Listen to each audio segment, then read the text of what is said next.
Агенцијата за финансиска поддршка во земјоделството и руралниот развој деновиве го објави јавниот повик за користење на средствата од ИПАРД програмата. Господине Ристовски, што конкретно содржат овие нови мерки од ИПАРД програмата? Така како што кажавте, на 15 февруари 2014 година Агенцијата за финансиска поддршка на земјоделството и руралниот развој го објави првиот повик за 2014 година за користење на средствата од ИПАРД програмата.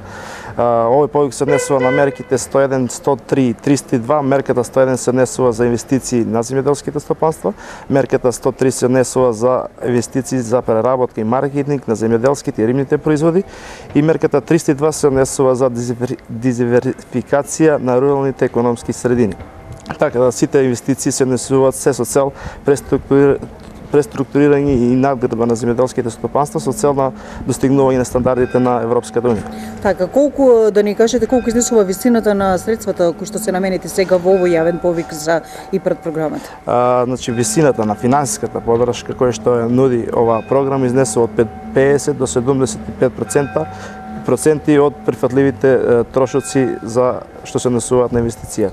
И само до кога е отворен огласот? Па така, огласот трае до 17 април 2014 година и користам оваа прилика да ги информирам сите заинтересирани граѓани да повелат во канцеларијата на Агенцијата за поттикнување на развојот на земјоделството во Крива Паланка за подигнување на барањата за аплицирање, како и за поконкретни насоки и прашања што се однесуваат конкретно на овој повик. Што покажува досегашното искуство од практицирањето на средствата од ИПАРД програмата? Каква е заинтересираноста на земјоделските производители во Кривопаланечко за искористување на овие средства? Па конкретно, значи што се однесува до општините Крива Паланка и Ранковци кои што го покриваме нашата агенција овој терен, интересот е доста голем, но нормално, стандардите кои што ги нуди оваа програма се малку по-отежувачки за аплицирање на граѓаните.